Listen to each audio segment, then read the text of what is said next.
जय हिंद। स्वागत है आपका हमारे इस यूट्यूब चैनल में। आज हम करने वाले हैं हिंदी व्याकरण में वर्णमाला।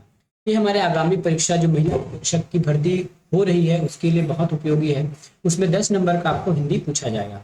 वैसे तो हमने हिंदी की क्लास बहुत सारे डाल चुके हैं, लेकिन अभी हम इसमें कुछ फास्ट तरीके से पढ़ेंगे, जैसे आपके कम समय में अधिक से अधिक तैयारियां हो सके। तो चलिए शुरू करते हैं आज की क्लास। वर्णमाला लिपि या फिर चिन्हों के व्यवस्थित समूह को वर्णमाला कहा जाता है। ठीक है, क्या कहा हमने? लिपि या फिर वर्ण के व्यवस्थित समूह को, क्या लिपि वर्ण चिन्हों के व्यवस्थित समूह को वर्णमाला कहा जाता है। वर्णमाला में दो प्रकार की बातें होती है, एक तो पहला होता है स्वर, दूसरी होती है व्यंजन। ठीक है, क्योंकि हम इसको ज्यादा डिटेल्स नहीं करेंगे, ये हमारा रिवीजन बैच है, इसलिए हम फटाफट निकालने वाले हैं। ठीक है, तो अब समझ देंगे। सबसे पहले हम स्वर के बारे में समझेंगे। स्वर क्या चीज है? पहले तो वर्णमाला का, ख ग घ आ ई, हम जो बचपन से पढ़ते आए हैं, पाढ़ा बाड़ा खड़ी, उसमें से दो प्रकार के वर्ण होते हैं। पहला होता है स्वर, दूसरा होता है व्यंजन। स्वर वैसे वर्ण को कहते हैं जिसका उच्चारण वो स्वयं होता है या फिर उसके उच्चारण के लिए किसी अन्य वर्ण की आवश्यकता नहीं पड़ती। स्वर स्वतंत्र रूप से बोले जाने वाले वर्णों को हम स्वर कहते हैं। इसका मतलब है कि जो व्यंजन है वो अपने आप में स्वतंत्र उच्चारण नहीं होता, उसके उच्चारण के लिए हमको कहीं ना कहीं स्वर की मात्राओं की आवश्यकता होती है। लेकिन स्वर ऐसा है जिनकी उच्चारण के लिए हमको कोई मात्रा की आवश्यकता नहीं होती है। स्वर की संख्या कितनी होती है? तो स्वर आ ई उ ए ओ औ री और आहा।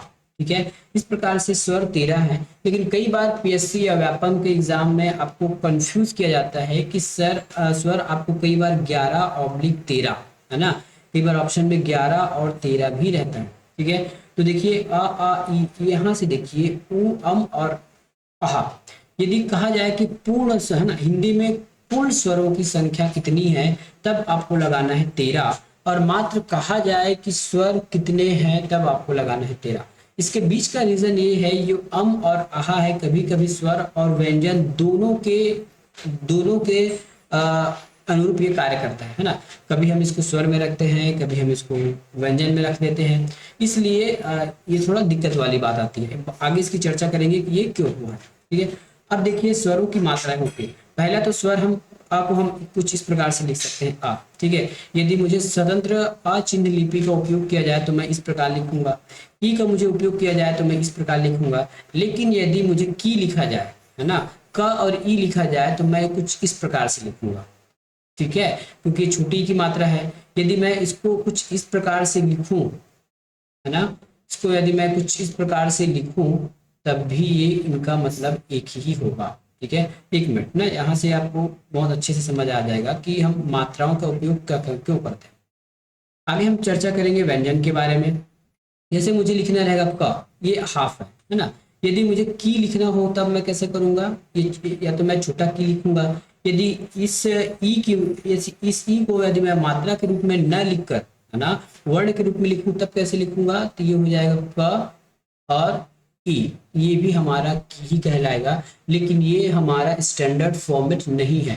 जब भी ई जो है ना, किसी व्यंजन के साथ आती है, तब क्या होता है, वो अपने मात्रा के रूप में आ जाती है। इस प्रकार हम सभी का मात्राएं देखेंगे। मात्राओं से भी प्रश्न आता है कि कितने मात्रा होते हैं, तो याद रखिएगा छोटे आ की कोई भी मात्रा नहीं होती। मात्रा स्टार्ट होती है बड़े आ, ई उ ए ओ अम आ। इस प्रकार हम ये कह सकते हैं कि मात्राओं की संख्या 12 होती है, और आह को मिलाकर। ठीक है, छोटे आ की कोई भी मात्रा नहीं होती है। अब देखते हैं कि वर्णों में हम जो मात्राएं हैं उसको लगाते कैसे। कुछ वर्णों के पीछे कुछ मात्राएं ऐसी हैं, जैसे इतनी ये मात्राएं हैं, ये हमेशा वर्ण के पीछे ही लगती है। ठीक है, ये जो मात्राएं हैं हमेशा वर्ण के पीछे ही लगती है। जैसे मैंने लिख दिया ख, यदि मैं ख लिखूं, यदि इस मात्रा को उपयोग करूं तो ये हो जाएगा ख, है ना। और ये ए की मात्रा का यूज करूं तो ये हो जाएगा खे। उसी प्रकार ये हो जाएगा ख, और ये हो जाएगा खी। ठीक है, और ये हो जाएगा खहा। इसका मतलब ये है, ये वर्ण के पीछे लगने वाली मात्रा है। आगे हम मात्रा पढ़ते हैं। तो वर्ण के पहले भी कुछ मात्राएं लगती है, तो वर्ण के पहले केवल एक मात्रा है, छोटे एक ही मात्रा। ठीक है, वर्ण के पहले केवल एक ही मात्रा लगती है, वो है छोटे एक की मात्रा। जैसे हम की लिख सकते हैं, मी लिख सकते हैं, ठीक है, इस प्रकार से गी लिख सकते हैं। तो जिस केवल एक ही मात्रा है जो वर्ण के पीछे लगती है वो है छोटा ई, और वर्ण के नीचे लगने वाली मात्रा है छोटा ऊ, बड़ा ऊ और री, ठीक है, ये वर्ण के नीचे लगती है। वर्ण के ऊपर लगने वाली मात्रा है ए, ऐ और अम। ए, ऐ और अम, जैसे हमने लिख दिया के, कै और ये सवाल है चंद्र बिंदु, ठीक है। वर्ण के नीचे लिखने वाले को क्या हो जाएगा, ये हो जाएगा फू, बड़ा फू या मृ, है ना, ये र की मात्रा है। तो इस प्रकार से ये मात्राएं उपयोग होती है। अब सबसे जानने योग्य बातें नोट ये है कि जब स्वर शब्द में शुरुआत में हो तो अपने मूल रूप में आता है। इस लाइन को बहुत अच्छे से याद रखिएगा। क्या कहा गया है, जब स्वर शब्द के शुरुआत में हो तो वह मूल रूप में आता है, ठीक है, वह जो है मूल रूप में आता है। जैसे मैंने लिख दिया आम, ठीक है, तो ये अ हमारा स्वर है, शुरुआत में आया है, मूल रूप में आ गया। यदि यही मध्य में आ जाए तो ये मात्रा के रूप में हो जाएगा। जैसे मैं यहाँ लिख देता हूँ राम। अब आपको आश्चर्य होगा कि यहाँ तो कहीं हमको स्वर लिख ही नहीं रहा है, तब इसको हम तोड़ के देखेंगे। तोड़ेंगे तो ये र हो जाएगा, र के बाद प्लस ये आ हो जाएगा, आ के बाद ये म और ये आ, ठीक है, छोटे आ, ये बड़े आ है, ये देखिए। तो सबसे पहले यदि ये स्वर स्टार्टिंग में आए तब क्या होगा, ये अपने मूल रूप में आएगा। यदि यही इसके बाद आ रहा है, देखिए मैंने कहा ना, हम चाहें तो राम हम ऐसा ही भी लिख सकते हैं, ठीक है, ये भी सॉरी ये भी राम ही है, लेकिन ये हमारा स्टैंडर्ड फॉर्मेट नहीं है।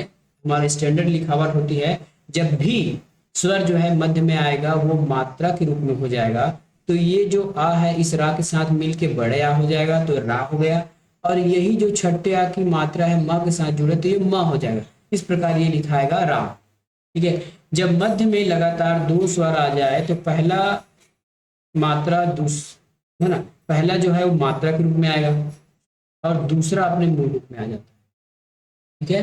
दूसरा जो है अपने वास्तविक या फिर मूल रूप में आ जाते हैं। इसको कैसे लिख सकते हैं, जैसे मैंने यहाँ लिख दिया शुरुआत, शुरुआत, ये देखिए आपको बीच में कहीं स्वर दिख रहा है मूल रूप में, तो हमको दिख रहा है, और इससे पहले कोई स्वर आया था क्या, ये छोटा उपमात्रा आया था। अब ये पता कैसे चलेगा, तो पता लगाने के लिए हमें क्या करना है, इसका संधि विच्छेद, इसको पूरे अलग अलग लिख लेते हैं, ठीक है।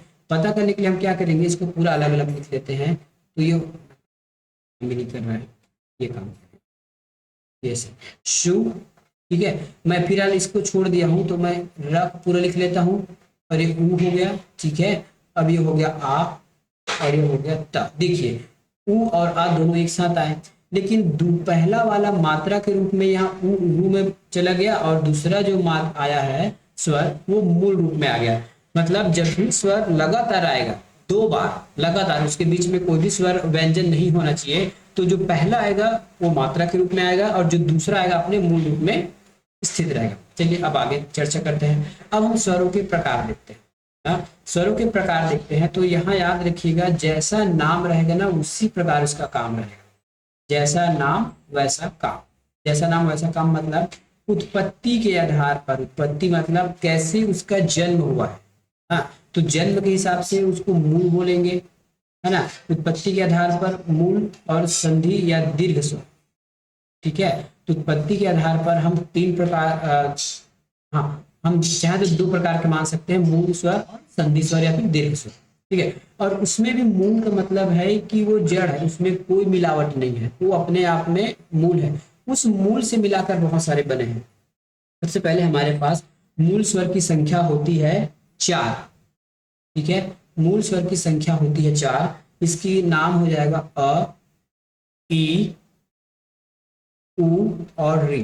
कई बार इस री को हम हिंदी का स्वर नहीं मानते, क्यों, क्योंकि ये संस्कृत से आया हुआ है, क्योंकि ये जो स्वर है संस्कृत से आया हुआ है, इसलिए हम हिंदी का स्वर नहीं मानते। लेकिन यदि आपको ऑप्शन में मूल स्वर में यदि री कहीं नहीं दिखे और आ ई उ भी दिख गए, बात की बात है, यदि ऑप्शन में री नहीं है, आ ई उ है, तो भी आप उसको टिक करके आगे बढ़ सकते हैं, ठीक है। इस मूल का मतलब है ये मूल है, इसमें कोई मिलावट नहीं है। इसके बाद जितने भी स्वर होंगे, ठीक है, इसके बाद जितने भी स्वर आएंगे इन्हीं चारों के मिलन से बना है, ठीक है। जैसे हमने लिखा है ना, मूल स्वर, संधि या दीर्घ, संधि का मतलब होता है दो चीजों को मिलाकर, दीर्घ का मतलब होता है बड़ा। ठीक है, अब हम संधि स्वर के बारे में जानते हैं।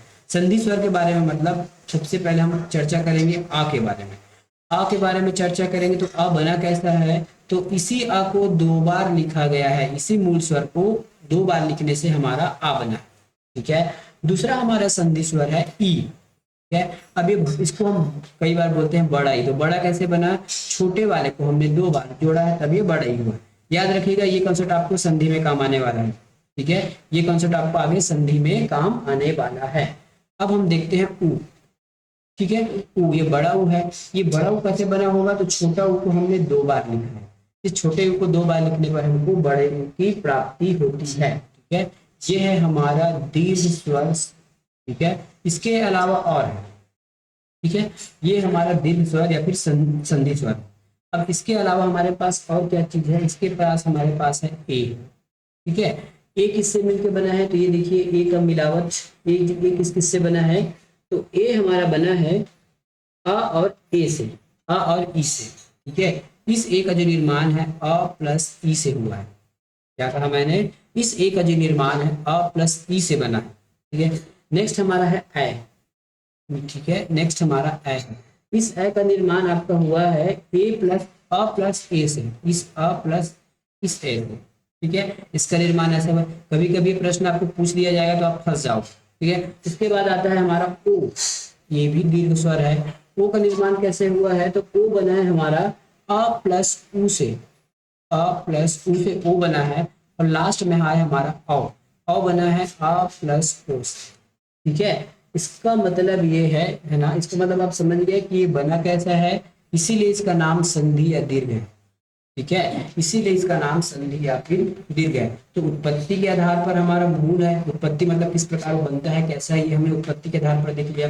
उत्पत्ति में भी दो प्रकार के हैं, मूल स्वर, मूल जिसमें कोई मिलावट नहीं है, जिसका बनावट या फिर जिसकी उत्पत्ति अपने आप में यूनिक है, अ किसी का मिलावट नहीं है, ई में किसी का मिलावट नहीं है, उ में किसी का मिलावट नहीं है, री। ठीक है, ये हो गया। अब उसके बाद हमने पढ़ा संधि स्वर आ ई उ। अब इसमें भी थोड़ा से और इसमें जान लीजिए, थोड़ा इसमें जानने लायक बात ये है कि जो स्टार्टिंग के जो अ है, ये बड़े आ, बड़ा ई और बड़ा उ, इसे हम कहते हैं सजातीय। सजातीय, सजातीय कहने का मतलब क्या है, सजातीय मतलब इस अ का निर्माण दोनों अ से हुआ है, बड़े ई का निर्माण ई और ई से हुआ है, ऊ का जो निर्माण है ऊ और ऊ से हुआ है, मतलब ये एक ही जात से हुए हैं इसका निर्माण, इसलिए अ ई और ऊ को हम सजाती कहते हैं। उसके बाद जो नेक्स्ट है ए ओ और औ, इसको हम कहते हैं विजातीय या फिर संयुक्त स्वर। ठीक है, इसको हम विजातीय भी बोल सकते हैं और इसको संयुक्त स्वर भी बोल सकते हैं। क्या बोलेंगे, संयुक्त स्वर। संयुक्त मतलब इन्हीं दो अलग अलग से बनने की क्रिया संयुक्त कहलाती है। इस ए का निर्माण अ और ई से हुआ है, ए का निर्माण अ और ए से हुआ है, ओ का निर्माण अ और उ से हुआ है, और अ का निर्माण अ और ओ से हुआ है। इस प्रकार हम इसको संयुक्त स्वर कहेंगे। कभी कभी प्रश्न आपको पूछा जा सकता है, यहाँ हमने संयुक्त स्वर पढ़ा है, जब व्यंजन की बारी आएगी तो हम वहां संयुक्त व्यंजन भी पढ़ेंगे। ठीक है, संधि स्वर दीर्घ स्वर के दो प्रकार, मूल दीर्घ और संयुक्त, यही हमने अभी चर्चा की है। मूल दीर्घ इसी सजाति को कहते हैं। ठीक है, मूल दीर्घ भी इसी सजाति को कहते हैं, और ये संयुक्त स्वर जो हमने अभी आपसे चर्चा किया। अब देखते हैं उच्चारण काल के आधार पर हमने स्वर को कैसा बांटा, स्वर को हमने बांटा उत्पत्ति के आधार पर। अब उच्चारण काल के आधार पर भी हम स्वर को बांटेंगे। तो पहला होता है ह्रस्व स्वर, दूसरा होता है दीर्घ स्वर, और तीसरा होता है प्लुत स्वर। ठीक है, तीसरा होता है प्लुत स्वर।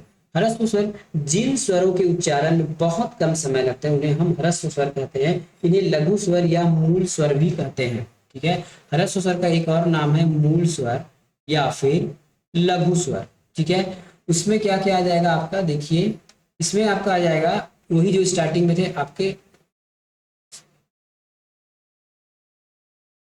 आ, सॉरी, ई उ और री, ये आपके मूल स्वर हो गए।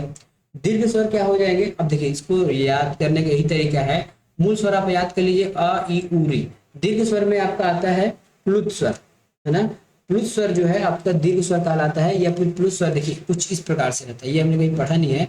ये है ना, किसी को हम पुकारने के लिए पुरुष स्वर का उपयोग करते हैं, तो पुरुष स्वर पता चल गया और ह्रस्व स्वर पता चल गया, अ ई उ री। बाकी जो बच गया वो हमारा पूरा दीर्घ स्वर कहलाएगा। ठीक है, बाकी जो हमारा जो बच गया वो दीर्घ स्वर कहलाएगा। दीर्घ स्वर मतलब हो जाएगा आ, ई, बड़ा ऊ, ए, सॉरी,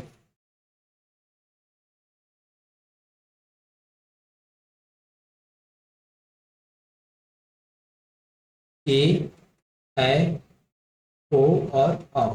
ठीक है, ये हमारे दीर्घ स्वर कहलाएंगे, ये हमारे दीर्घ स्वर कहलाएंगे। एक और देखेंगे हम स्वर के जीभ के प्रयोग के आधार पर कि जीभ के किस हिस्से से कौन से वर्ण निकलता है, कौन से स्वर का जो उत्पत्ति है, कौन से स्वर का जो हमारे जीभ के द्वारा उच्चारण होता है, उसके हिसाब से जीभ के प्रकार से देखेंगे। तो जीभ के अग्रभाग, मैं पहले जीभ बना लेता हूँ इस प्रकार, इसको हम कहते हैं अग्रभाग। ठीक है, ये पश्च भाग और ये मध्य भाग, ये मिडिल है, ये पश्च भाग है और ये अग्रभाग।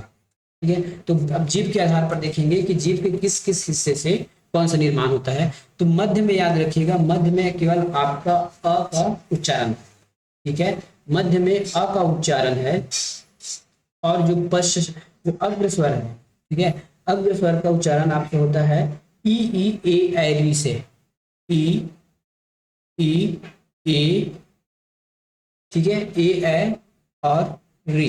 तो बाकी जो बच गया वो आपके पश्च स्वर में चले जाएंगे, है ना। बोल के देखिए ई ए, आपके टंग जो है ना, जीभ के टिप लास्ट है सामने के, है ना, वहीं से उच्चारण होता है। और अब बोल के देखिए आपके जीभ के मध्य भाग से उसका उच्चारण होने लगता है। ठीक है, तो ये हो गया हमारा। हाँ, अब पश्च देखना है, तो पश्च में जो बच गया उसको पश्च में डाल दीजिए। पश्च में हो जाएगा आ उ ओ, आ उ आ उ ओ और आओ, ये ओ और आओ, ये हमारे जीभ के पश्च भाग से होता है। तो क्या क्या कहा मैंने, मध्य भाग वाला ये हो जाएगा। ठीक है, और ये अग्र भाग है तो ये अग्र भाग यहाँ से, और ये पश्च भाग है, पश्च भाग ये जीभ के पीछे वाले भाग से उच्चारण होती है। तो इस चीजों को देखने के लिए आप जितना भी बोलेंगे, जितना आप रिवाइज करेंगे, उससे अच्छा याद हो जाएगा। आ उ आओ सबसे अच्छा तरीका है, इस प्रकार से आपको प्रैक्टिस करना। अब हम सीखेंगे होठ के आधार पर वर्णों का उच्चारण। वर्ण मतलब स्वर, होठ है हमारे, जो होठ है ना, उसके हिसाब से स्वर कितने प्रकार के होते हैं। तो वृत्तमुखी का मतलब होता है होठ को गोलाकार। जब भी आप किसी चीज का उच्चारण करें, यदि आपका होठ गोल बन जाए, है ना, आपका होठ यदि गोल बन जाए तो वो वृत्तकार होती है। जैसे बोल के देखिए ऊ बोल के देखेंगे तो आपको होठ गोल हो रहा है सामने का, है ना, छोटा ऊ, बड़ा ऊ, ये, और ओ और आओ, इन तीनों को बोल के देखिए, मेरे पढ़ाने पे मत जाइए, इन तीनों को, सॉरी, चारों को बोल के देखिए, ऊ ओ आओ। इससे बोलने से आपके होठ जो है ना थोड़ा गोलाकार। और आवृत्त मुखी का मतलब है होठ का गोलाकार नहीं होना। ठीक है, तो बाकी जो बच गया है वो आवृत्त मुखी हो गया। बोल के देखिए आ, कहीं आपका होठ गोलाकार हो रहा है? आ बिल्कुल नहीं हो रहा है। ठीक है, ई ए और ए, यहां से आपके होठ कभी भी गोलाकार नहीं होंगे, और लास्ट में री। ठीक है, तो आज हमने क्या पढ़ा, आज हमने पढ़ा स्वर के बारे में। ठीक है, ये आपके महिला परीक्षक के एग्जाम के लिए बहुत ही स्पेशल क्लास है और ये फ्री क्लास। मिलेंगे नेक्स्ट वीडियो में, तब तक के लिए धन्यवाद।